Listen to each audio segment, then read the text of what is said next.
अस्सलाम वालेकुम। बच्चे लास्ट टाइम हम लोगों ने थोड़ा सा इनपुट आउटपुट का तरीकाकार डिस्कस किया था। मैं उसको फिर से रिपीट कर दूंगा और एक दो बच्चों ने क्वेश्चन पूछे थे ग्रुप के अंदर, तो मैं उनसे रेलिवेंट भी थोड़ा सा एड्रेस कर दूंगा। बेसिकली ये जो कंसोल डॉट राइट लाइन है, इसमें अगर आप एज इट इज़ ये इन्वर्टेड कोमास के अंदर लिख देंगे तो ये स्क्रीन के ऊपर एज इट इज़ लिखा हुआ आएगा। उसके बाद ये बिल्कुल ये जो मेथड है ये बिल्कुल सी आउट के तौर पे बिहेव करता है, यानी कि कंसोल के ऊपर आउटपुट जो है ना इंसर्ट करो। जो भी आप यहाँ पे लिखते थे वो यहाँ पे लिखी थी, सपोज यहाँ पे ए लिखते थे तो ए को लेके वो इंसर्ट करवा देता था एज एन आउटपुट किस पे, कंसोल के ऊपर। तो सिमिलरली ये भी क्या करता है, जो भी आप चीज़ यहाँ पे लिखेंगे उसको आउटपुट के तौर पे राइट कर देगा कंसोल के ऊपर, और इस लाइन की वजह से वो न्यू लाइन में चला जाएगा। अब जब आप लोग सीन करवाते थे तो आप लोगों के पास ये मेथड होता था सीन, और यानी कि कंसोल से इनपुट लेके सपोज ए में स्टोर करवा दो, कंसोल से इनपुट लेके इंसर्ट करवा दे किसमें, ए में। तो सिमिलरली हम लोग कंसोल से रीड करेंगे और उसको किस में स्टोर करवा देंगे, एक्स में। अब कंसोल के ऊपर अगर हम लोग उसको, हमें पता है कि अगर हम लोग इंटीजर वैल्यू दे रहे हैं तो देन हम लोग यहाँ पे आके इंटीजर डॉट पार्स कर लेंगे। और ये चीज़ ध्यान में रखें कि यहाँ पे डाटा टाइप और यहाँ पे डाटा टाइप सेम रखेंगे। अगर सपोज करें आप डिफरेंट कर भी लेते हैं, एक बच्चे ने क्वेश्चन पूछा था कि सर मैं यहाँ पे फ्लोट रखता हूँ और यहाँ पे मैं इंटीजर रखता हूँ तो आंसर ठीक आता है। तो फिर मैंने उससे कहा था कि अगर आप कंसोल के ऊपर इशारिये वाली वैल्यू पुट करेंगे, सपोज 12.6 एंटर करते हैं, तो ये इंटीजर डॉट पार्स की वजह से वो 12.6 की बजाय 12 कंसिडर करेगा, और इधर अगर आपने फ्लोट लिखा हुआ है तो फ्लोट एक्स में वो 12 ही स्टोर करवाएगा, इशारिये वाली वैल्यू स्टोर नहीं करवाएगा। सो यहाँ पे डाटा टाइप और यहाँ पे डाटा टाइप सेम होनी चाहिए, यानी कि ये पार्स का फंक्शन क्या करता है, ये वाली वैल्यू लेके उसको किस में कन्वर्ट करेगा, जो भी आपकी रिक्वायर। अब सपोज करें आप वहाँ पे इशारिये वाली वैल्यू एंटर कर रहे हैं तो आपको यहाँ पे क्या करना पड़ेगा, फ्लोट, और यहाँ पे भी फ्लोट लिखना पड़ेगा। अब ये जो कंसोल डॉट रीड लाइन है, देखिए मैं इसके ऊपर कर्सर लेके आया हूँ तो वो यहाँ पे आके थोड़ी सी इंफॉर्मेशन दे रहा है कि जो है ना कंसोल डॉट रीड लाइन एक ऐसा फंक्शन है जिसकी आउटपुट स्ट्रिंग है, यानी कि वो जो कंसोल से रीड कर रहा है वो उसको स्ट्रिंग फॉर्मेट में कंसिडर कर रहा है। और जबकि हम स्ट्रिंग के ऊपर ऑपरेशन अप्लाई नहीं कर सकते, तो इस वजह से हमें पता है कि हमने वहाँ पे कोई नंबर एंटर किया है, तो लिहाजा हमें स्ट्रिंग को प्रोग्राम के अंदर आके नंबर में कन्वर्ट करना पड़ेगा। अब वो नंबर इंटीजर भी हो सकता है, फ्लोट भी हो सकता है, डबल भी हो सकता है। सो सिमिलरली सेकंड के लिए दोनों को ऐड किया और उसके बाद सो ऑन। एक चीज़ ध्यान में रखें कि जैसे ही आप लोग क्या करेंगे, इस तरह से लिखेंगे तो वो देखिए इस प्लस की एक साइड के ऊपर क्या है, स्ट्रिंग है, दूसरी साइड के ऊपर एक नंबर है। इन दोनों को वो क्या करेगा, जोड़ देगा आपस में। अब यहाँ पे प्लस की साइड, इस पे साइड पे नंबर है, इस साइड पे भी नंबर है, इन दोनों को तो उसको ऐड करना चाहिए लेकिन ऐसा नहीं करेगा। ये एक बच्चे ने क्वेश्चन पूछा था, मैं इसका आंसर यहाँ पे कर रहा हूँ। अब होगा क्या कि इस एक्स की लेफ्ट साइड पे स्ट्रिंग है, जब वो एक्स को इसके साथ जोड़ेगा तो स्ट्रिंग बना देगा। फिर उसके बाद इस प्लस की फिर साइड पे ओवरऑल क्या बनेगा, स्ट्रिंग बन जाएगा, और वाई को भी उसके साथ क्या करेगा, जोड़ देगा। लेकिन अगर आप इनको ऐड करना चाहते हैं तो इसकी साइडों पे क्या करेंगे, नंबर ऐड करवा देंगे। सपोज मैं इस प्रोग्राम को एग्जीक्यूट करता हूँ, तो एग्जीक्यूट करने के बाद जो आउटपुट आएगी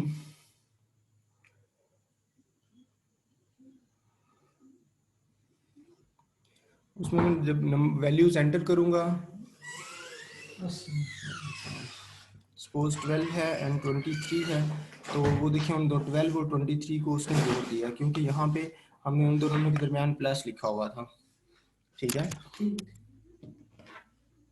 चलिए उन दोनों के दरमियान प्लस लिखा हुआ था, वो उन दोनों को क्या कर रहा है, 12 और 23 को जोड़ रहा है। लेकिन अगर मैं उसकी वजह क्या है कि 12 को पहले स्ट्रिंग समझ के इक्वल के साथ जोड़ देता है, फिर लेफ्ट साइड पे सारी स्ट्रिंग होती है तो उसके साथ वो वाई को भी क्या करता है, यानी कि 23 को भी उसने जोड़ दिया। लेकिन अगर मैं इसकी साइडों पे ये ब्रैकेट्स यूज़ कर लूँ तो इसका मतलब ये होगा कि पहले वो ये वाला ब्रैकेट सॉल्व करेगा, ब्रैकेट में अब दोनों साइडों पे क्या है, नंबर्स हैं, तो नंबर्स को ऐड करेगा। नंबर्स को ऐड करेगा तो उसके बाद इस प्लस की एक साइड पे स्ट्रिंग है तो दूसरी साइड पे एक नंबर होगा, तो उनको वो आपस में क्या करेगा, जोड़ देगा। लेट्स सी कि ऐसा होता है कि नहीं। अब देखिए अब उसने ऐड कर दिया, सो इन दिस केस वो क्या करेगा, इस तरह से स्टोर करवा देगा। सो एक तो तरीकाकार ये है कि जिस तरह से इन तमाम लाइंस को सिलेक्ट करके यहाँ से कमेंट कर दिया था, आप एक ही मरतबा में कर सकते हैं। यहाँ पे ये फॉरवर्ड ब्रैकेट और उसके बाद यहाँ पे जहाँ तक लेके जाना उतने तमाम को वो क्या करेगा, कमेंटेड कंसिडर करेगा। नाउ अब हम लोगों ने यहाँ पे सपोज करें एक मैंने चूंकि बोला था कि अब हम इसके अंदर प्रैक्टिस कर रहे हैं, तो हम लोग यहाँ पे एक नंबर के फैक्टोरियल का कोड को डिस्कस करते हैं, फिर उसके बाद उनके फंक्शंस की तरफ जाएंगे। सपोज मैंने फैक्टोरियल का कोड बनाना है, तो मैं जहाँ पे गलत हूँ, मुझे अब रिटर्न मारा हुआ, लेट्स सी कि वो क्या करता है। जिस नंबर का जो है ना फैक्टोरियल लेना है, सपोज 1 से शुरू होगा, और वो जो नंबर है सपोज n है, n को ऊपर डिक्लेयर करवाना पड़ेगा, suppose integer n is equal to 5 है, ठीक है। और यहाँ पे लेस देन इक्वल आएगा क्योंकि 5 को भी इंक्लूड कराएगा, so f is equal to f multiply by i, so ये डबल f टाइप हो गया। अब इसके बाहर आएंगे तो कंसोल के ऊपर एक मैसेज प्रिंट करवाना है, कंसोल डॉट राइट लाइन, उसमें हम लोग लिख सकते हैं कि फैक्टोरियल ऑफ, यहाँ पे प्लस आ जाएगा, फैक्टोरियल ऑफ यानी कि नंबर जो कि जहाँ से चेंज हो सकता है, तो यहाँ पे n की साइडों पे ब्रैकेट नहीं आएगी। सो यहाँ पे क्या आएगा, factorial of suppose n is equal two plus, और यहाँ पे क्या आ जाएगा f, और यहाँ पे हम लोग इसको रोक देंगे। सो आंसर क्या आना चाहिए, 5 का फैक्टोरियल कितना होता है जी, 120 होता है, हाँ जी। तो factorial of 5 is equal to 120। So अब इसी काम को अगर सपोज करें हमने फंक्शन की फॉर्म में करना है, अब इसी काम को हम लोगों ने फंक्शन की फॉर्म में करना है। नाउ अगर ये वीडियो है तो आप लोग, मैं यहाँ से रिमूव कर भी दूँ तो आप प्रीवियस वीडियो जहाँ पे ये कोड कंप्लीट है, तो वहाँ से आप जो है ना स्टॉप करके इस कोड को नोट भी कर सकते हैं। सो मैं ताकि इस वजह से कह रहा हूँ कि मेरा फ्रंट एंड के ऊपर यहाँ पे कोड कम से कम रहे, ताकि मुझे ऊपर नीचे जाकर चीज़ें समझाने की डिफ़िकल्टी ना हो। सो अब कंसिडर करें कि मैं यही काम फंक्शन की मदद से करता हूँ। अब फंक्शन आपके पास 4 टाइप के हैं, उन चारों फंक्शंस को हम लोग वन बाय वन डिस्कस करते हैं। सो सपोज करें एक जो फंक्शन, अब देखें मैंने जो फंक्शन बनाना है वो विद इन दिस क्लास बनाना है। जैसे इस क्लास के अंदर ये मेन इटसेल्फ एक फंक्शन है। अब मैं यहाँ पे दूसरा फंक्शन बनाऊंगा, सपोज मैं उसको रख लेता हूँ वॉइड टाइप का फैक्टोरियल फंक्शन, और उसमें एक मैं नंबर पास कर दूंगा इंटीजर n, ठीक है। अब उसके बाद इसकी स्टार्टिंग और एंडिंग ब्रैकेट साथ इकट्ठी लगा लें ताकि आपकी ब्रैकेट्स का कभी मसला ना हो। सिमिलरली अनदर टाइप हो सकती है मैं तकरीबन सारी टाइप्स यहाँ पे डिस्कस करूँगा। यहाँ पे आउटपुट नहीं है और इनपुट भी नहीं है, दोनों मेथड आ गए। पहला फर्स्ट मेथड आ गया, सो आउटपुट नहीं है और फैक्टोरियल, और यहाँ पे क्या आ जाएगा, इनपुट हम लोग उसको दे रहे हैं। ओके, लेट्स सी कि वो ये काम करता भी है कि नहीं। So coming toward double factorial,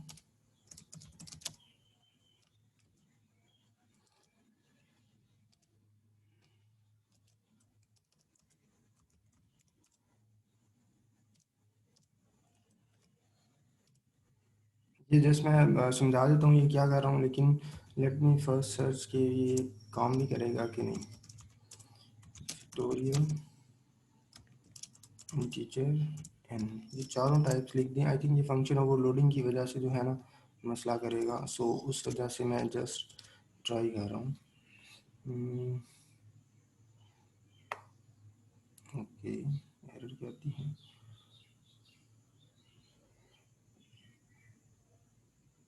हाँ जी, वो डिफरेंट पैरामीटर्स हमें इनपुट करने पड़ेंगे। आउटपुट पैरामीटर्स की बुनियाद के ऊपर फंक्शन ओवरलोडिंग नहीं करता। सो मैं यहाँ पे ये दो फंक्शन डिफाइन कर लेते हैं। जिसमें हम लोग फैक्टोरियल का काम कर लेते हैं। एक फंक्शन डिफाइन कर लेते हैं void प्राइम के नाम से, और सॉरी void नहीं, यहाँ पे बूल रिटर्न करवा लेते हैं इसे बूल प्राइम, और इसको इनपुट नहीं दे रहे। और सिमिलरली यहाँ पे रिटर्न करवा लेते हैं सपोज टू, ये मैं इस वजह से लाइन लिख रहा हूँ क्योंकि वो एरर देगा रिटर्न की वजह से। सो अब मैंने लाइन चूँकि लिख लिया तो इस वजह से एरर नहीं देगा। सो अगेन यहाँ पे मैं एक और फंक्शन लिख लेता हूँ बूल के नाम से। वो क्या करेगा, प्राइम, और उसमें हम लोग क्या पास कर देंगे, कोई एक नंबर पास कर देंगे। ये चारों टाइप्स हो गई फंक्शन की, और यहाँ पे मुझे रिटर्न लिखना पड़ेगा, रिटर्न ट्रू सपोज कर लें। अब इनकी इंटरनल बॉडीज़ की तरफ बात में आते हैं। सो ये चारों टाइप्स हैं कि आउटपुट भी नहीं है, इनपुट भी नहीं है, आउटपुट नहीं है, इनपुट है, आउटपुट है, इनपुट नहीं है, आउटपुट भी है और इनपुट भी है। सो यहाँ से हम लोग 1/1 फैक्टोरियल, अब देखें इसको हम लोग इनपुट नहीं पास कर रहे हैं, तो इसका मतलब है इसने खुद से इनपुट जनरेट करवानी है। सो समहाउ इसने यहाँ पे आके सपोज लिखें double f is equal to 1, और उसके बाद यहाँ पे वो स्क्रीन के ऊपर मैसेज प्रिंट करवाए राइट लाइन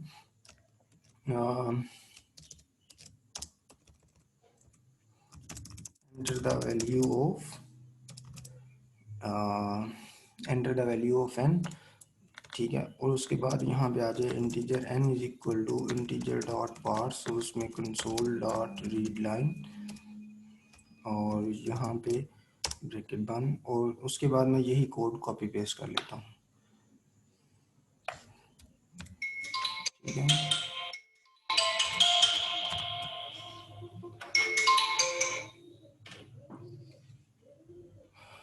सो इस ये आउटपुट ना तो इनपुट हमसे ले रहा है, ना हमें कोई वैल्यू रिटर्न करवा रहा है, खुद से वैल्यू जनरेट करवा रहा है, और जो अपना आंसर है वो प्रिंट करवा रहा है। सो जब अब मैं इतने कोड को यहाँ से क्या कर रहा हूँ, कमेंट कर दें या रिमूव कर दें, आप लोगों के लिए स्क्रीन पे रहेगा, थोड़ा सा प्रीवियस जाके उसको स्टॉप कर लें।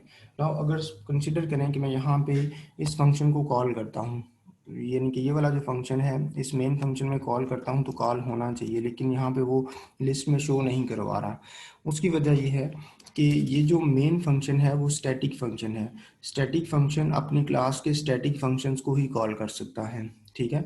स्टैटिक, प्राइवेट, पब्लिक, इनकी मैं डिटेल जब क्लास डिस्कस करूँगा वहाँ पे एक्सप्लेन कर दूँगा, but for the time being आप ये कंसिडर कर सकते हैं कि किसी क्लास का जो स्टैटिक मेंबर है वो सिर्फ स्टैटिक को ही एक्सेस कर सकता है। सो इस वजह से मैं यहाँ पे क्या करूँगा, स्टैटिक लिख दूँगा। तो यहाँ पे क्या होगा, अब मैं जब फैक्टोरियल लिखूंगा तो वो देखें लिस्ट में आ गया है। नाउ जैसे मैं फैक्टोरियल टाइप करूंगा तो यहाँ पे वो मुझे कह रहा है कि नाउ अब यहाँ पे एक चीज़ और अंडरस्टैंडिंग के लिए कि मैं इन तमाम के साथ फॉर द टाइम बीइंग क्या लिख देता हूँ, स्टैटिक लिख देता हूँ ताकि वो लिस्ट में शो होना शुरू हो जाए।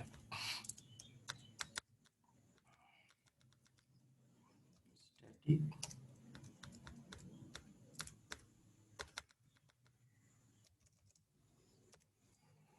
सो जैसे मैं यहाँ पे अब फैक्टोरियल लिखूंगा तो वो फैक्टोरियल मैंने जैसे यहाँ पे लिखा तो आगे वो कह रहा है कि ये 2 मरतबा ओवरलोड होया हुआ है फैक्टोरियल, और जैसे ही ब्रैकेट लगाऊंगा तो ये कह रहा है कि फैक्टोरियल जो है वो प्रोग्राम क्लास के अंदर 2 मरतबा इम्प्लीमेंटेड है। उसमें फर्स्ट इम्प्लीमेंटेशन ये है कि उसकी इनपुट भी नहीं है और आउटपुट भी नहीं है। जो मैं जब मैं एरो की नीचे वाली दबाऊंगा तो देन वो दूसरी इम्प्लीमेंटेशन को शो कर रहा है कि आप यहाँ पे नंबर पास करें, आउटपुट नहीं है। सो अभी तक हम लोगों ने जो इम्प्लीमेंटेशन की है वो खाली वाली की है। सो मैं फ़िलहाल यहाँ पे इसी को कॉल करूँगा। सो जैसे ही मैं इसको एग्जीक्यूट करूँगा तो वो स्क्रीन के ऊपर लिखा हुआ है। अब होगा क्या कि वो लाइन बाय लाइन एग्जीक्यूट करेगा। पहले ये लाइन स्क्रीन के ऊपर शो होगी, फिर उसके बाद ये फंक्शन कॉल होगा, तो फंक्शन में वो जंप करके आएगा, तो यहाँ पे आके वो लिखेगा एफ में 1 स्टोर करवाएगा, स्क्रीन के ऊपर लिखा हुआ enter the value of n. तो जैसे ही हम लोग सपोज करें यहाँ पे 6 एंटर करते हैं तो एन के पास 6 चला जाएगा और 6 का वो फैक्टोरियल लेगा, और अकॉर्डिंग टू लास्ट लाइन वो मैसेज शो करवा देगा। और उसके बाद वो वापस आके इस कंसोल डॉट रीड लाइन की वजह से रुका हुआ है। सो होपफुली आप लोगों को इस फंक्शन की समझ आ गई होगी। अब now coming towards second function जिसके अंदर हम लोगों ने इनपुट पास की है, तो अब यहाँ पे अगर इनपुट पास हो गई है तो इसका मतलब है कि हमें ये वाला काम करने की ज़रूरत नहीं है। जस्ट आपको क्या काम करना है, यानी कि इनपुट है इसको हैंड ओवर की जा रही है, तो इसने जस्ट आउटपुट जनरेट करवानी है। सो ये वाला काम करने की ज़रूरत नहीं है क्योंकि एन ऊपर से आर्गूमेंट में ही आ रहा है। तो अब जब मैं इस फंक्शन को कॉल करूँगा, सपोज मैं इसको मिनिमाइज़ करता हूँ, मैं इसको कमेंट कर देता हूँ, मैं दोबारा से फैक्टोरियल कॉल करता हूँ। तो जैसे ही ब्रैकेट लगाऊंगा वो गेम कह रहा है 2 मरतबा इम्प्लीमेंटेड है, तो मैं इसकी सेकंड इम्प्लीमेंटेशन में जाऊंगा तो यहाँ पे मैं 7 पास कर दूंगा और इसकी अभी तक आउटपुट नहीं वाइट टाइप का है, तो इस वजह से हमें वो आउटपुट में कुछ भी नहीं शो करना है। देखें अभी हमें जो है ना 7 इनपुट नहीं करना पड़ा, हमने यहाँ पे डायरेक्ट पास कर दिया तो वो फंक्शन के पास गया और 7 का उसने क्या किया, फैक्टोरियल ले लिया। उसके बाद मैं इनको यहाँ से मिनिमाइज़ कर सकता हूँ ताकि मेरे फ्रंट एंड के ऊपर जो कोड है वो कम, यहाँ से मिनिमाइज़ नाउ। प्राइम नंबर का कोड आप लोगों को पता होगा। अब ये देखें यहाँ पे इसने इस फंक्शन को हमने इनपुट नहीं देनी, इस फंक्शन को हमने इनपुट नहीं देनी, सो इस वजह से इसने इनपुट खुद से जनरेट करवानी है। तो अगेन वही method console dot right line, और उसमें हम लोग एंटर करवाएंगे कि जो है ना एंटर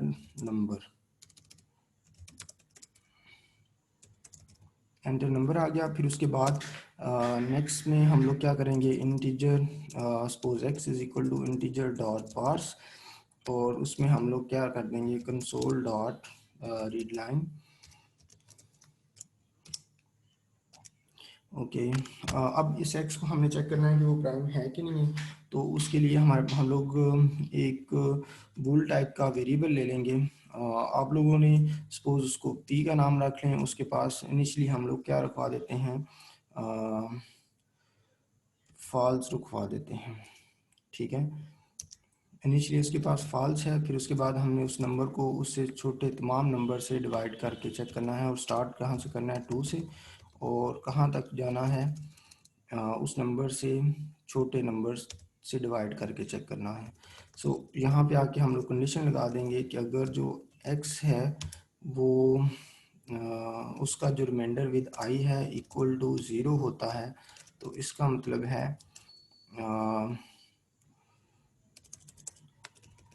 यहाँ पे ट्रू कर दें, ठीक है। और यहाँ पे अगर वो डिवाइड होता है तो इसका मतलब है कि वो प्राइम नंबर नहीं है, सो इस वजह से p इज इक्वल टू क्या हो जाएगा, फॉल्स हो जाएगा।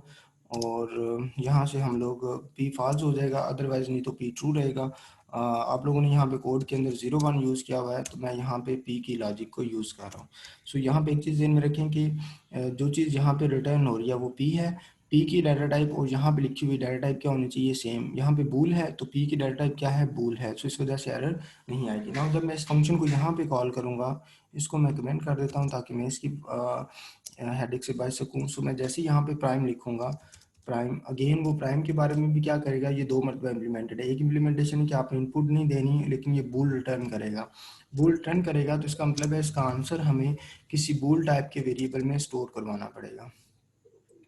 बूल सपोज करें हम यहाँ पे आप अगेन p कह दें। सो इसका जो आंसर है हमारे पास p में स्टोर हो गया है, तो हम लोग यहाँ पे कंडीशन लगा सकते हैं कि अगर p जो है ट्रू है तो देन वो क्या प्रिंट करवा दे, कंसोल डॉट राइट लाइन, और उसमें मैसेज प्रिंट करवा दे कि जो ये नंबर जो है ना वो प्राइम है, नंबर इज प्राइम, ठीक है। सो एल्स में वो क्या करवा दे, else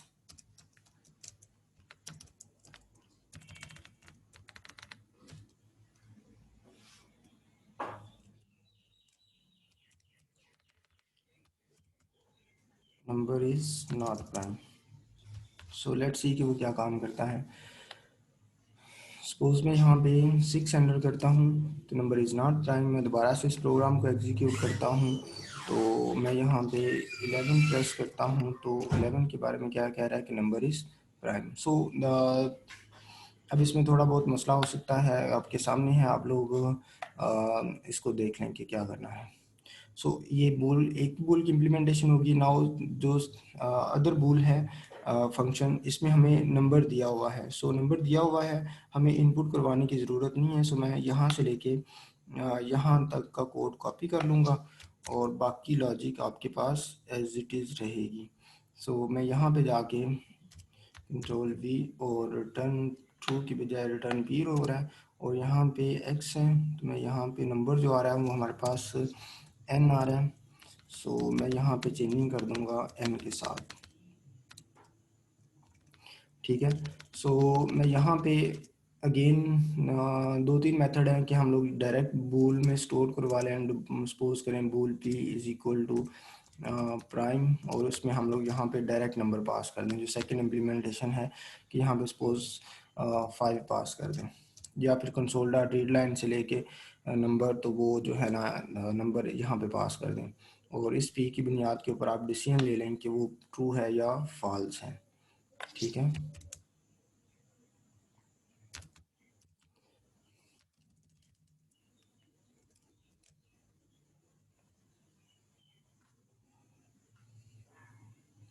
so now let's see वो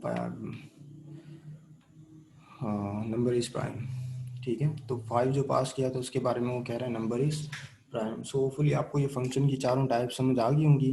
अगर कोई मसला हो तो आप लोग क्वेश्चन पूछ सकते हैं। मैं अभी सेकंड वीडियो बना के उसमें क्लास को डिस्कस कर देता हूँ। सो अगर कोई क्वेश्चन हो तो आप पूछ सकते हैं।